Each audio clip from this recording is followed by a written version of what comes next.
The world of credit cards is vast and growing every day. And with it, the question of which credit card should I get to start my credit card journey. And while it may be tempting to go out and apply for the cards everyone's talking about, such as the Venture X or the Platinum card, you may first want to consider what you're looking for from your credit cards. Some cards are designed to give you high multipliers on spend, while other cards are designed to give you travel perks like lounge access or hotel status. So today, I want to walk you through 5 credit cards that are great cards if you're looking to get your first card or even your second card. And just a side note, if you're well into your credit card game, this video may not be the most impactful for you, but I'd love to hear down below what was your first credit card that you got and how many cards do you currently have.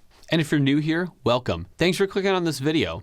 If you'd like to see more of these travel tips and credit card reviews, go ahead and hit that subscribe button. And if you just want to jump right to the credit card reviews, you can go to this timestamp right here.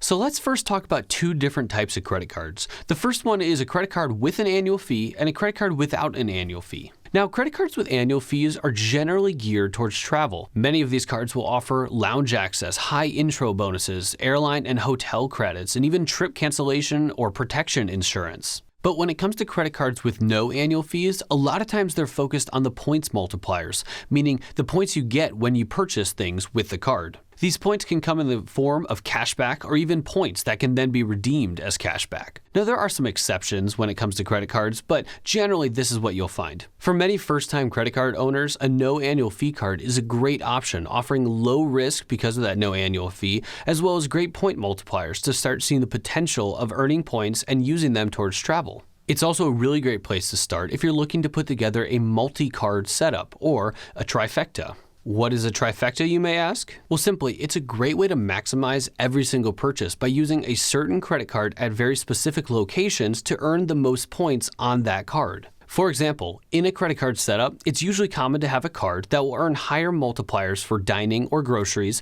than maybe a catch-all card to catch everything else, and then potentially another card to earn higher multipliers when traveling. Many of the cards we'll be talking about today are also cards that make up these trifectas. And as we go through each card today, I'll tell you which cards you can pair with that card to make up a great multi-card setup. But enough about that. Let's go ahead and get started on 5 credit cards that are great cards for someone looking to get started in the world of credit cards. The first card we're going to talk about today is the Chase Freedom Unlimited.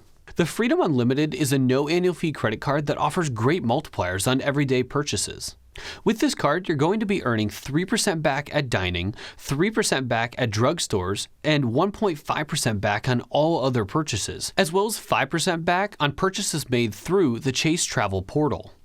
These are really solid multipliers if you're looking to get started with just one card. The 1.5% back on everything makes this a really great catch-all card. A catch-all card is used for any purchase that does not have an elevated multiplier category. This card also has a $200 welcome offer after you spend $500 in the first 3 months of card ownership. Now let's move to the next card on the list. This card is the Chase Freedom Flex. With this card, you're going to be earning 5% back on rotating categories each quarter. For example, this year, 2023, between the months of April and June, you're going to be earning 5% back on Amazon and Lowe's purchases. You're also going to be earning 3% back at dining and drugstores, as well as 1% back on everything else. Like the Freedom Unlimited, this card has a $200 welcome offer after spending $500 in the first 3 months. Now, the Freedom Unlimited and the Freedom Flex are both going to earn Chase Ultimate Rewards points, which you can then redeem for cash back. You can also choose to use those points through the Chase Travel Portal to book trips. These 2 cards are also the start to the Chase Trifecta, with the third card being either the Sapphire Preferred or the Sapphire Reserve. If you go with the Sapphire Preferred, this trifecta will cost you $95. And if you go with the Sapphire Reserve, that trifecta is going to cost you $550. Now, if you're looking to get your first Chase Trifecta set up, I'd probably recommend getting the Sapphire Preferred, as it only costs $95 for that annual fee, compared to the $550 annual fee on the Sapphire Reserve. All right, the next card on our list is actually one of the first cards that I got that earns points. It's the Citi Double Cash Card. The Double Cash Card earns 2% back on everything, 1% when you purchase it and another % when you pay it off, and there are no caps to how much you can earn with that. The double cash card earns Citi thank you points, which you can then redeem for cash back, or you can save them up and use them in the Citi travel portal. The next card on the list is the Citi Custom Cash Card. This card offers a $200 welcome offer after spending $1,500 in the first 6 months of card ownership. Now, this welcome offer will come in the form of 20,000 Citi thank you points, which you can then cash out for $200. Now, with the custom cash card, you're going to be earning 5% back in your highest spending category each billing cycle. Those categories are restaurants, gas stations, grocery stores, select travel, select transit, select streaming services, drugstores, home improvement stores, fitness clubs, and live entertainment. Now, like the Chase cards, these two Citi cards are the start to the Citi trifecta. Now, pairing these cards with the Citi Premier card gives you a nice catch-all card, a nice high points category card, and a nice travel card. And this trifecta will only cost you $95 for the Citi Premier.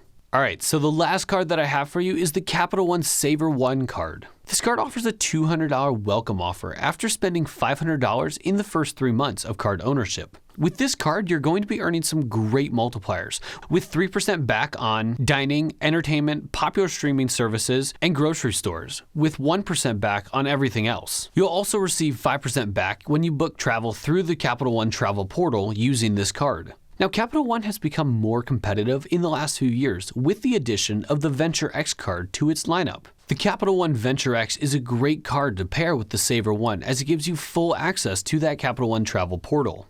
The Venture X does have an annual fee of $395, but with credits and an anniversary bonus, you can get that effective annual fee down to actually +5.